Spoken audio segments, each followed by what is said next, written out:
Apocalipse capítulo 1, versos 9 a 20. A visão de Jesus glorificado. Eu, João, irmão vosso e companheiro na tribulação, no reino e na perseverança. Em Jesus achei-me na ilha chamada Pátimos por causa da palavra de Deus e do testemunho de Jesus. Achei-me em espírito no dia do Senhor. E ouvi por detrás de mim grande voz como de trombeta dizendo: o que vês escreve em livro e manda às 7 igrejas: Éfeso, Esmirna, Pérgamo, Tiatira, Sardes, Filadélfia e Laodiceia. Voltei-me para ver quem falava comigo, e voltado vi 7 candeeiros de ouro, e no meio dos candeeiros um semelhante a filho de homem, com vestes talares e cingido à altura do peito com uma cinta de ouro. A sua cabeça e cabelos eram brancos como a alva lã, como neve. Os olhos como chama de fogo. Os pés semelhante ao bronze polido, como que refinado numa fornalha. A voz como voz de muitas águas. Tinha na mão direita 7 estrelas, e da boca saía-lhe uma afiada espada de 2 gumes. O seu rosto brilhava como o sol na sua força. Quando o vi, caí a seus pés como morto. Porém ele pôs sobre mim a mão direita, dizendo: não temas, eu sou o primeiro e o último, e aquele que vive. Estive morto, mas eis que estou vivo pelos séculos dos séculos, e tenho as chaves da morte e do inferno. Escreve, pois, as coisas que viste, e as que são, e as que hão de acontecer depois destas.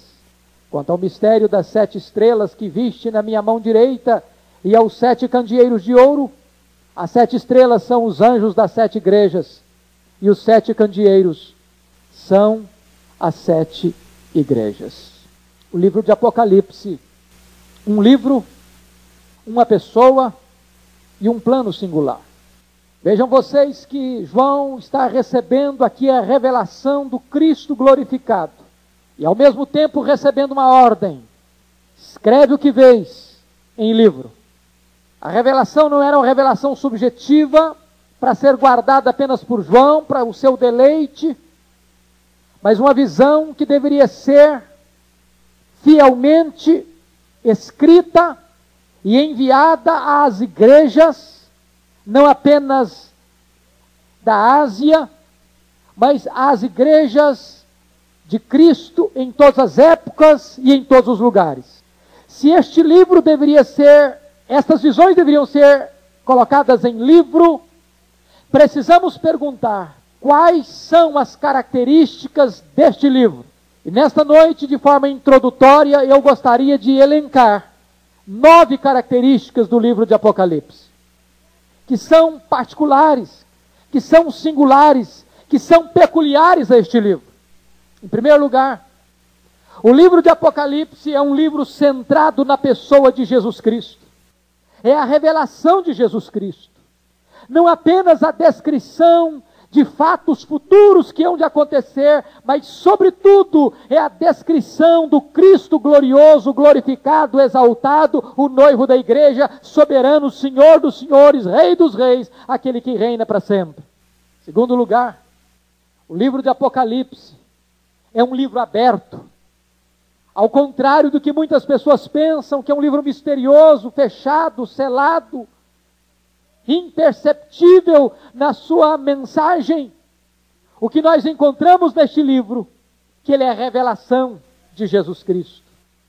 Deus levantando a ponta do véu e mostrando com clareza a pessoa vitoriosa e gloriosa do seu Filho. E lá em Apocalipse 22:10, há uma ordem para João: não seles este livro, não seles as profecias deste livro, porque a mensagem deste livro há de ser uma mensagem entregue para toda a igreja, em todo tempo, em todo lugar, para a edificação e encorajamento da igreja. Esse livro haveria de ser um livro lido publicamente, em voz alta na igreja. Por isso há uma ordem, há uma palavra aqui no verso 3, bem-aventurado aqueles que leem, e aqueles que ouvem, e aqueles que guardam as profecias deste livro. Em terceiro lugar, O livro de Apocalipse é um livro cheio de símbolos. Os símbolos perenizam a mensagem. Ao mesmo tempo que este livro é uma janela aberta para a igreja, este livro é uma janela fechada para o mundo. Ao mesmo tempo que ele levanta a ponta do véu e revela o propósito vitorioso de Deus para a sua igreja, é um livro misterioso para aqueles que não conhecem a Deus. Por isso é um livro de simbologia. Porque ao mesmo tempo que aponta verdades para uns, oculta essas mesmas verdades para outros. Quarto lugar, este livro é um livro de profecia. E a grande profecia deste livro, irmãos, não é apenas descrever os eventos que hão de fazer parte da história no tempo do fim, mas a profecia deste livro preocupa-se, centra-se, foca-se essencialmente na vitória retumbante de Jesus Cristo e da sua igreja no tempo final. Se você perceber, a igreja está triunfando sobre os seus adversários, a igreja está vencendo esses adversários, seja o dragão, seja a besta, seja o falso profeta, seja a grande meretriz, a grande Babilônia, sejam os ímpios, finalmente seja a morte. A igreja triunfa com o seu Senhor, com o seu cabeça, com o seu noivo, Jesus Cristo. Quinto lugar, este livro é um livro que tem uma bênção completa para a igreja. Eu, se Deus quiser, oportunamente, quero preparar uma mensagem sobre as 7 bem-aventuranças do livro de Apocalipse. Nesse livro, há 7 bem-aventuranças.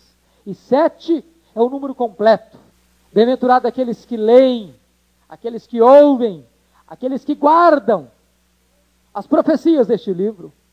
Bem-aventurados são aqueles que desde agora morrem no Senhor, para que descansem de suas fadigas e as suas obras os acompanhem. Bem-aventurados são aqueles que guardam as suas vestiduras, para que não sejam encontrados nus.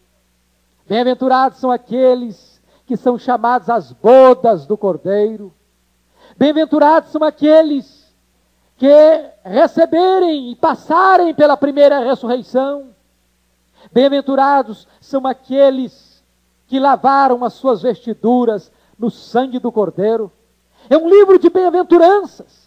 É um livro que fala da felicidade plena e completa da igreja de Deus. Não é um livro para a igreja ter medo. Ao contrário, é o livro da maior consolação da igreja, é o livro de Apocalipse, porque é o livro que descreve a felicidade plena e total da igreja de Jesus Cristo. Sexto lugar, o livro de Apocalipse é um livro relevante, porque diz a Bíblia que este livro trata das coisas que em breve devem acontecer. Está isso no verso 1, reafirmado no verso 3.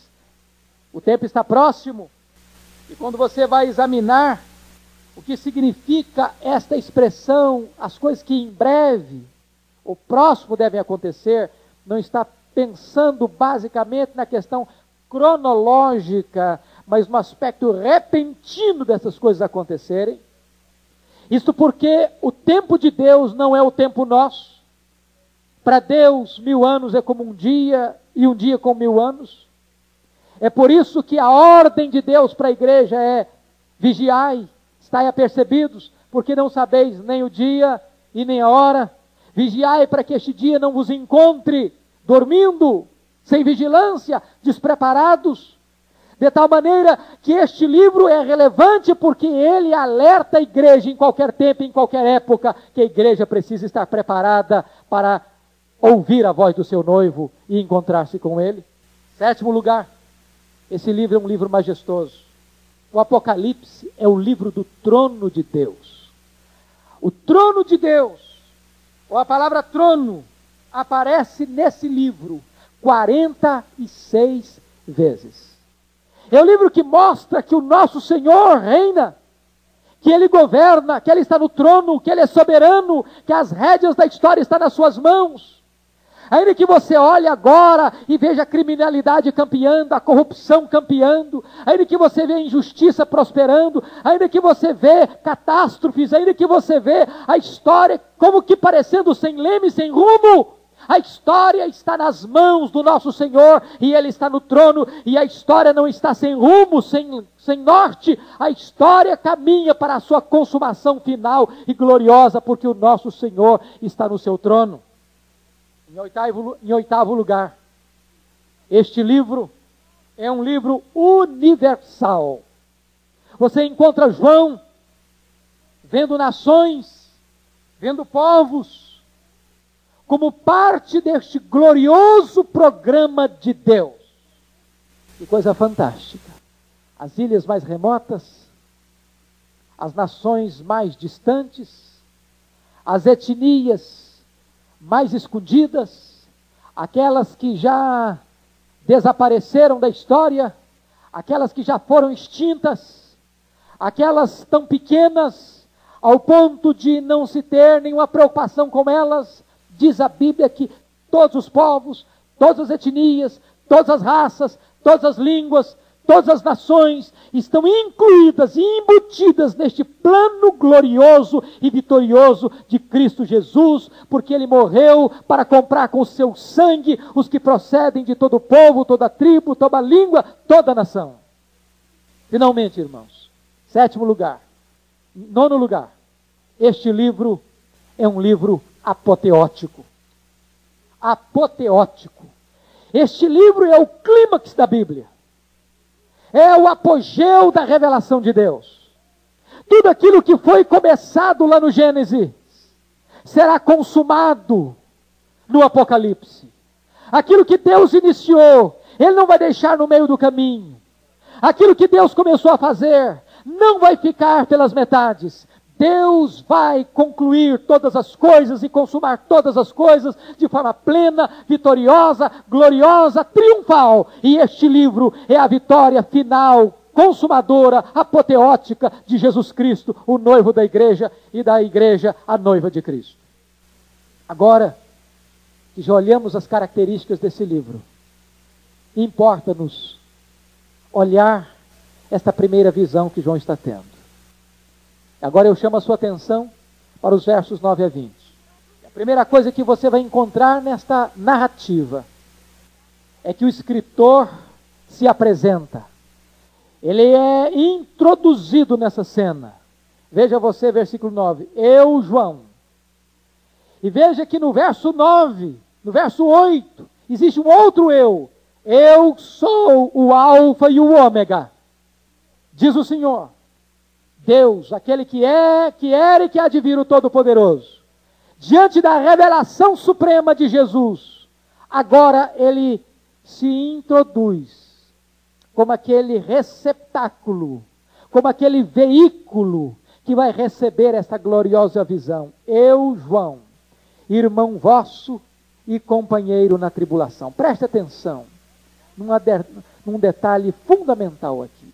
O fato de João ter sido o vaso de Deus, instrumento para receber tão gloriosa, inaudita e arrebatadora visão, não faz dele alguém mais elevado do que os outros. Não o põe numa posição de relevo e de destaque, mas ele faz questão de se apresentar como irmão e como companheiro, no mesmo nível, no mesmo pé de igualdade, que aqueles irmãos que estavam passando também pelas mesmas dificuldades que ele estava vivenciando.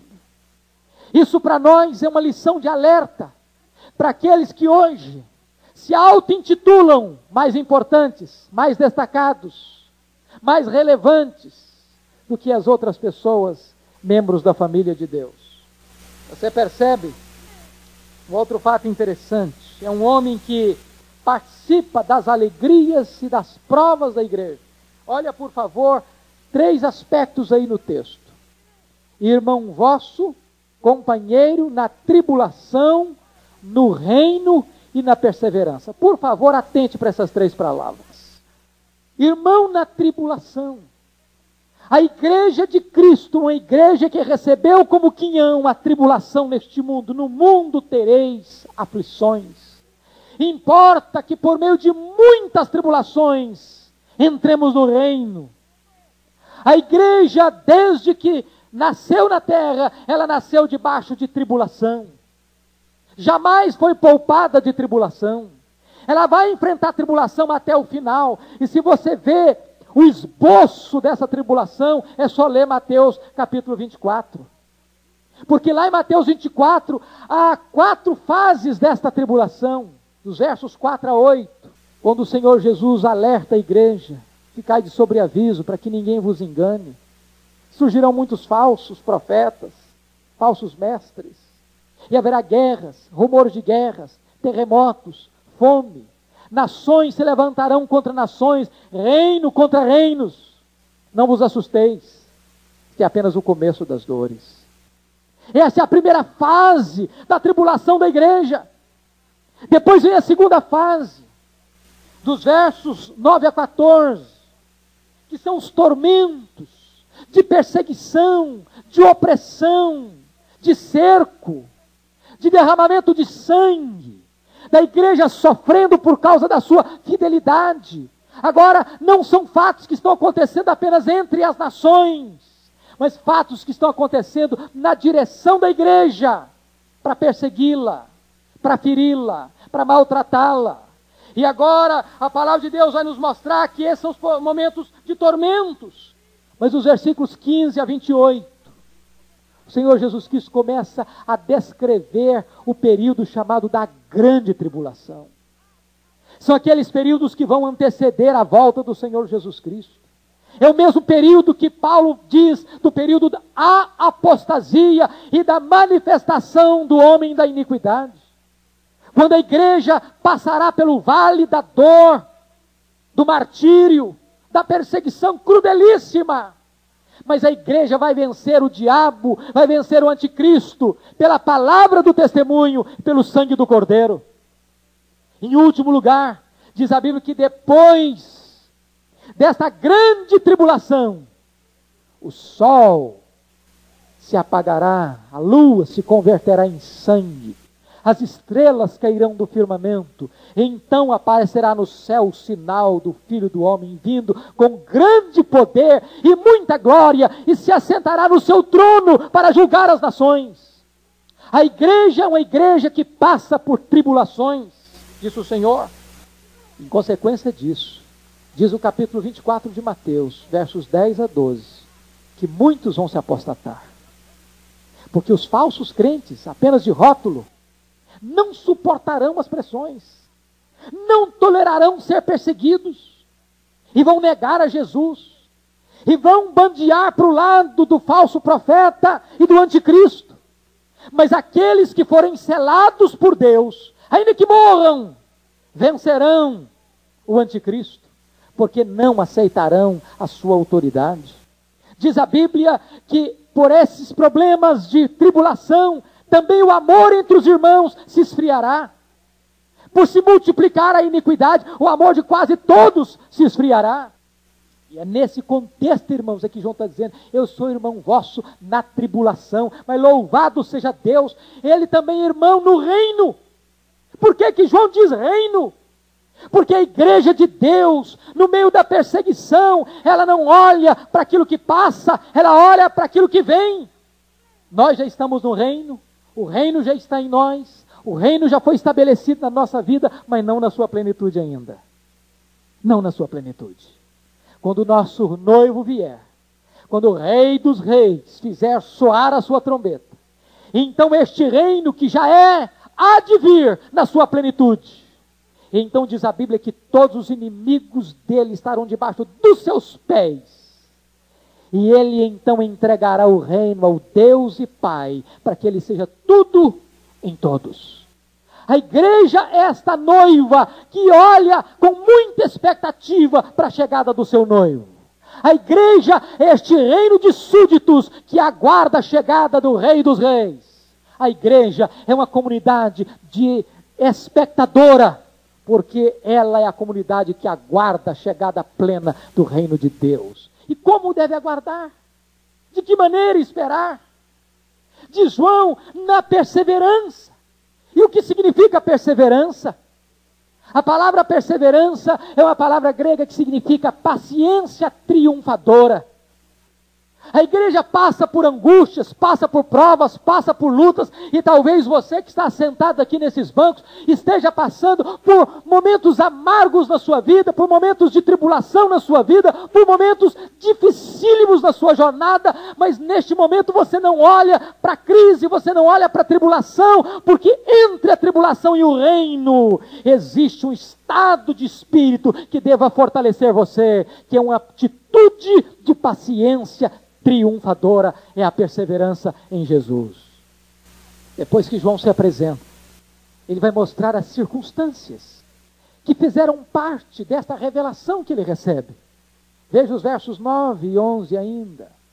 Diz o texto: achei-me na ilha chamada Pátimos, por causa da palavra de Deus e do testemunho de Jesus. Achei-me em espírito no dia do Senhor, e ouvi por trás de mim grande voz como de trombeta. Primeiro, o local é identificado. Uma ilha chamada Pátimos. Pátimos é uma ilha do mar Egeu, 14 quilômetros de comprimento por 10 quilômetros de largura. Era uma colônia penal do Império Romano, para onde os imperadores baniam os criminosos e os presos políticos. Era uma ilha onde as pessoas perdiam seus direitos civis e suas propriedades e suas posses. E eram levadas para lá, para trabalhos forçados nas minas, onde eles tinham que trabalhar, passando fome, vestido de trapos.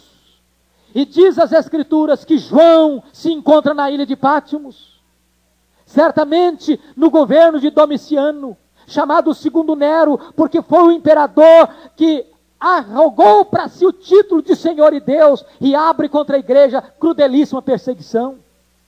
João certamente deve ter sido delatado, quem sabe pelo governador da Ásia. Por que motivo? Diz ele, por causa da palavra de Deus, por pregar a palavra de Deus. Esta é a razão do exílio. João está preso na ilha de Pátimos por causa da sua fidelidade a Jesus Cristo e a pregação da palavra. Por quê? Porque naquela época, certamente, Domiciano já estava exigindo que as pessoas o adorassem como Senhor e Deus. E João pregava um outro Deus, um outro Senhor, o soberano dos reis da terra, o Senhor Jesus Cristo. Isso era uma afronta ao imperador.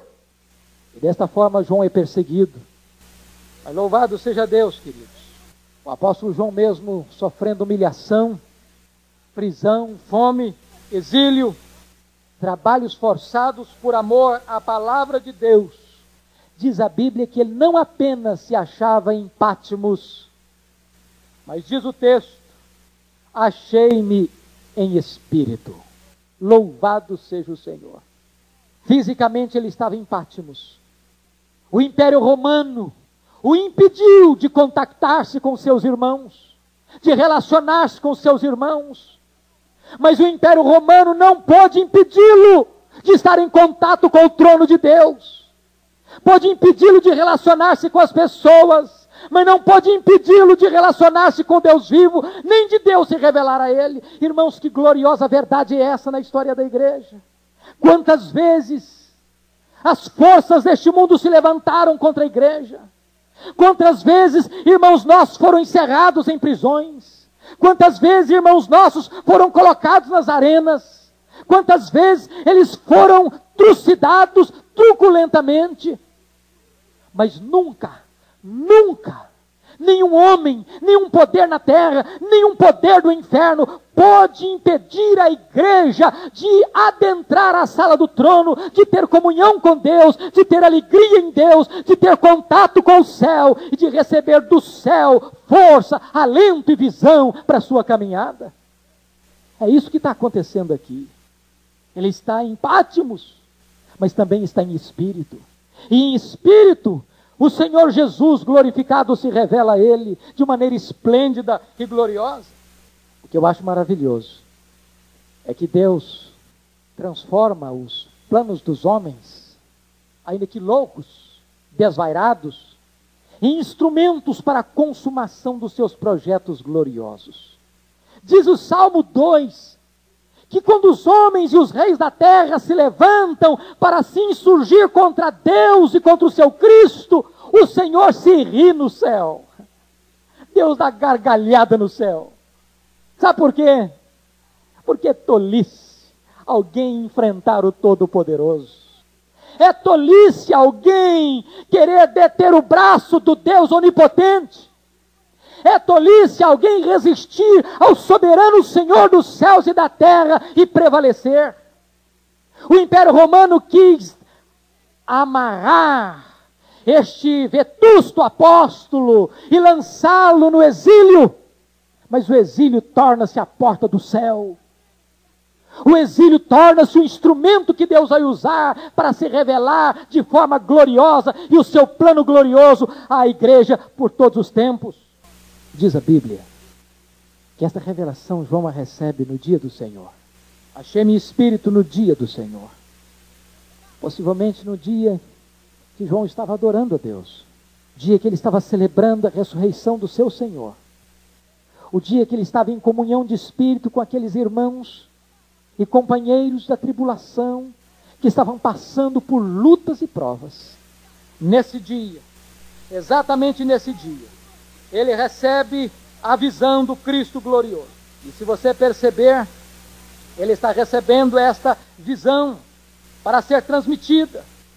Diz a Bíblia que ele ouve atrás dele uma voz, como voz de trombeta. Por que ouviu esta voz atrás? Talvez para que nenhuma voz paralela pudesse distraí-lo. Como está lá no livro do profeta Isaías 30, versículo 21. Não te desvies nem para a direita, nem para a esquerda, mas ouvirás uma voz atrás de ti, este é o caminho, andai por ele. Não é voz de trombeta, é voz como de trombeta. João não consegue identificar totalmente, porque é uma voz soberana, misteriosa, celestial, gloriosa, e a única comparação que ele pode encontrar, que é como voz de trombeta, porque no Velho Testamento a trombeta era a voz da manifestação poderosa de Deus. E ele recebe uma ordem: o que vês, escreve num livro. Escreve. Coisa fantástica. Deus já tinha mandado escrever várias vezes Deus está mandando escrever nesse livro. Escreve num livro. Apocalipse 14, 13 diz: tem uma voz do céu dizendo: escreve isso. Bem-aventurados são aqueles que desde agora morrem no Senhor. Deus ainda diz: eis que faço novas todas as coisas. Escreve isso. Agora veja você, o que tem esse livro? Versículo 19 nos diz uma coisa maravilhosa. Escreve. Olha aí, versículo 19. Escreve, pois, as coisas que viste, e as que são, e as que hão de acontecer depois destas. Veja você que o livro de Apocalipse não se limita ao passado, e o livro de Apocalipse não se limita apenas ao futuro. Escreve o quê? Escreve o quê? As coisas que viste, referindo-se ao passado. As coisas que são, referindo-se ao presente. E as coisas que hão de acontecer, referindo-se ao futuro. A melhor maneira de olhar este livro é um livro histórico, que é atual, que é pertinente, que é necessário para a igreja ontem, é hoje e o será amanhã. Mas finalmente, irmãos, eu queria que nós olhássemos agora uma das mais lindas, belas e completas descrições, se não a mais completa descrição do noivo da igreja em toda a literatura bíblica. Essa é a visão que João está tendo agora de Jesus, nos versos, a partir do verso 12. Voltei-me para ver quem falava comigo, e voltado vi 7 candeeiros de ouro. Visão apresentada. Veja você, que quando ele ouve a voz, atrás dele, ele se volta por completo, para ver quem falava com ele. E quando ele se volta para ver quem falava com ele, quase que podemos perceber que ele tem um choque, ele leva um susto, porque em vez de ver aquele que falava com ele, ele vê 7 candeeiros de ouro. E o que isso significa?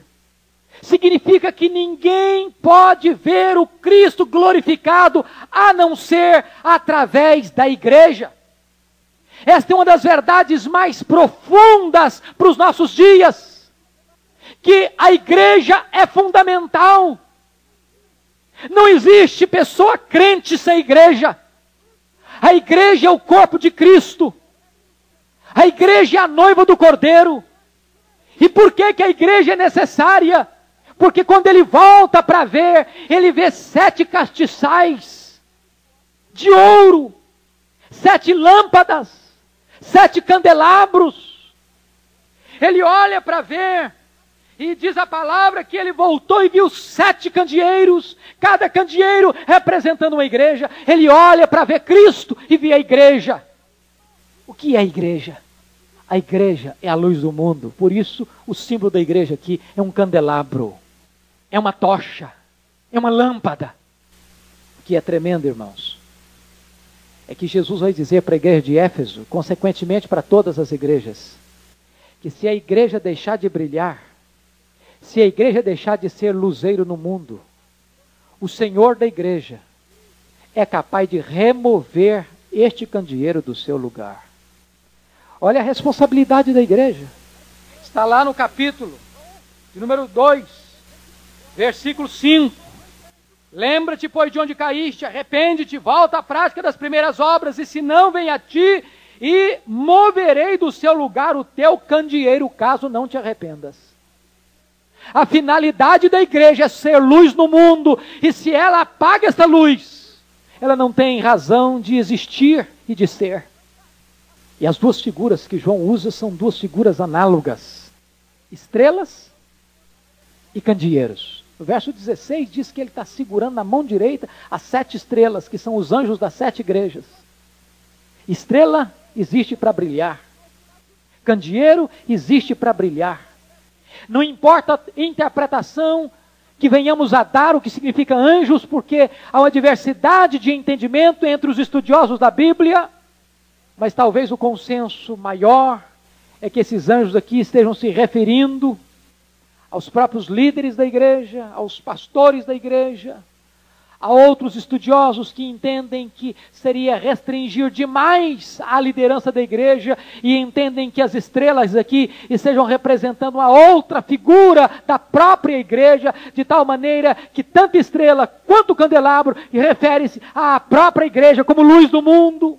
Não importa se a igreja como um todo ou se a sua liderança, o certo é que a igreja existe no mundo para brilhar. Mas a partir de agora, João vai ter uma visão do Cristo glorificado. Eu chamo a sua atenção, se você está anotando aí, que João vê 10 características de Jesus. 10 marcas de Jesus, e 10 também é um número muito importante no Apocalipse. Eu não vou me deter longamente sobre estas características, mas chama a sua atenção para elas. Versículo 13, ele fala das vestes. No meio dos candeeiros, um semelhante a filho de homem. Veja que Jesus está no meio da igreja. E a partir de quarta-feira, eu não vou me deter detalhadamente às quartas-feiras em cada carta. Pretendo fazer isso no culto de domingo à noite. Mas vou dar uma visão para vocês, porque senão nós gastaríamos 2 meses praticamente só nas cartas. E eu quero entrar o mais cedo possível no capítulo 4. Então nós vamos apenas ter 2 estudos sobre as cartas para nos deter mais delongadamente nelas aos domingos à noite. Mas se você perceber, Jesus está no meio da igreja, conhecendo a igreja, encorajando a igreja, exortando a igreja, corrigindo a igreja, consolando a igreja. Que nota sublime esta do Cristo presente no meio do seu povo. Quem é esse Cristo? Verso 13 fala das suas vestes. E as vestes talares, cingida à altura do peito, é a figura do sacerdote. Com a cinta de ouro é a figura do rei. Quem é esse Jesus? Ele é o sumo sacerdote que nos conduz a Deus. Ele é o rei supremo que governa a igreja. Depois das suas vestes, o verso 14 fala da sua cabeça. A sua cabeça e cabelos eram brancos como a alva lã e como a neve. E cabeça branca, cabelos brancos, falam da sabedoria, falam da eternidade de Jesus Cristo. Quem é este Jesus? É aquele que é a sabedoria de Provérbios, é aquele que é eterno, o Pai da eternidade. Terceiro lugar, você vê aí Fala dos seus olhos, versículo 14, os olhos como chama de fogo. Olhos como chama de fogo é uma descrição da sua onisciência, do seu pleno conhecimento no juízo. Seus olhos penetram, seus olhos invadem aquilo que está escondido, aquilo que está oculto, aquilo que está debaixo do tapete, aquilo que não foi apanhado pelo braço da lei, aquilo que escapou dos tribunais humanos. Os olhos desse juiz devassam, perscrutam e chegam nas mais profundas cavernas e nas mais profundas escuridões deste mundo. Quarto lugar, versículo 15, veja a descrição dos seus pés. Os pés semelhante ao bronze polido, como que refinado numa fornalha, é a ideia do bronze se derretendo no fogo. Isso fala da onipotência de Jesus, sobretudo da sua força esmagadora no seu juízo, quando ele vai subjugar debaixo dos seus pés todos os seus adversários e todos os seus inimigos. Quinto lugar, você vai ver no verso 15 a sua voz. A voz como voz de muitas águas. Aqui uma voz poderosa, aqui a voz irresistível, aqui a voz do juízo, que quando a voz trombetear, as vozes humanas vão ter que se silenciar. Se você percebe uma coisa, no livro de Apocalipse, não há voz de contestação, não há voz de contestação no juízo de Deus, não há réplica, não há tréplica. No juízo de Deus, o único que vai levantar a sua voz é o Supremo Juiz. E os homens se silenciarão, eles se calarão, porque estará alto evidente seu pecado, sua miséria, e a glória da justiça do juiz há de prevalecer. Sexto lugar, veja você a sua mão, versículo 16, tinha na mão direita 7 estrelas. A liderança da igreja, e a igreja está na mão direita, a mão que governa, a mão que rege, nas mãos do Senhor. Que consolo é saber que a igreja está nas mãos do Rei dos Reis. E Jesus vai dizer lá em João 10, 28, que ninguém pode arrebatar as suas ovelhas das suas mãos. Sétimo lugar, veja você a sua boca, versículo 16, e da sua boca saía-lhe uma afiada espada de 2 gumes. Essa espada, queridos, não é o evangelho agora. Se você olhar no contexto do Apocalipse, esta espada que sai da sua boca é a mesma espada de Apocalipse 19. É a única arma do Cristo que vem. É a espada do seu juízo. É a espada que vem trazendo juízo sobre os homens. Onde é proferida a sentença judicial, sem nenhuma contestação. Oitavo lugar, o seu rosto. Veja o versículo 16. O seu rosto brilhava como o sol na sua força. Que figura esplêndida. Não é mais o Cristo servo. Não é mais o Cristo imprensado, acuado, perseguido pelos fariseus. Não é mais o Cristo do avental que lava os pés dos discípulos. Não é mais o Cristo preso no Getsêmani. Não é mais o Cristo surrado, açoitado, cuspido no rosto.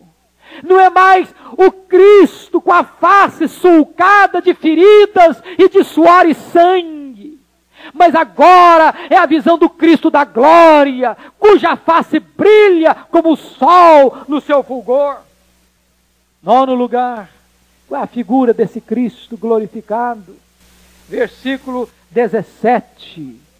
Eu sou o primeiro e o último. Ele é o alfa e o ômega. Ele é o começo e o fim. Ele é a origem de todas as coisas e Ele é o consumador de todas as coisas. Com isso Ele está dizendo que Ele é aquele que tem vitória completa sobre o último inimigo, que é a morte.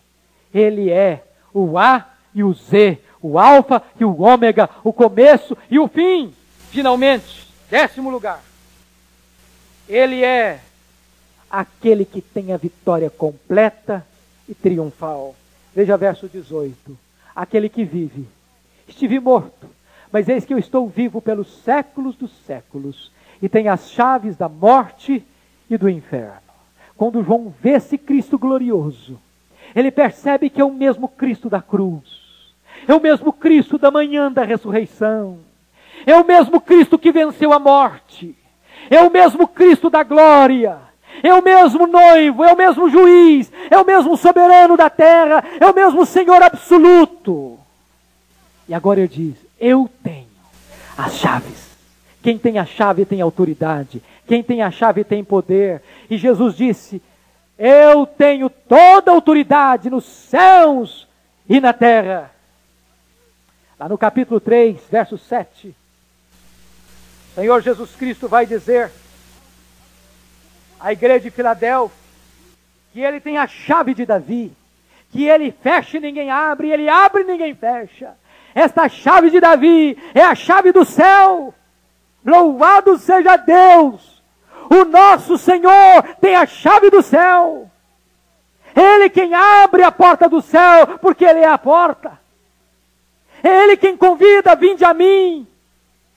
É Ele que tem a chave. É Ele quem abre os páramos celestiais para nós. Mas agora Ele chega para uma igreja perseguida, torturada, que está enfrentando o martírio e a morte, e vai consolar aquela igreja para dizer, igreja, ânimo, porque eu também não apenas tenho a chave do céu, mas eu tenho também a chave da morte e do inferno. Ele está querendo dizer com isso que ele tem a chave da morte e do Hades, ou do túmulo aqui no contexto. Ele tem a chave que abrirá o túmulo, que quando a sua trombeta soar, diz a Bíblia que diante da sua voz poderosa, os túmulos ouvirão a sua voz, os que estão nos túmulos ouvirão a sua voz e sairão, uns para a ressurreição da vida, outros para a ressurreição do juízo. Louvado seja o Senhor. Os cemitérios há muitos esquecidos, aqueles que morreram queimados, aqueles que morreram incendiados, aqueles que morreram comidos por feras, aqueles que morreram debaixo de perseguições crudelíssimas, ou aqueles que foram consumidos, que nem cinza sobrou diante de bombas atômicas. Diz a Bíblia que Ele, Jesus, tem a chave. E quando a sua ordem foi dada, aqueles que estiverem trancados na morte, seus corpos estiverem trancados na morte, ouvirão a sua voz e sairão para a ressurreição da vida ou para a ressurreição do juízo. Louvado seja o Senhor. E eu termino. O que é que João, como é que João reage diante disso?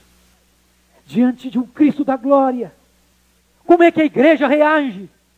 E diz o versículo 17, irmãos, quando o vi, disse João, caí a seus pés como morto.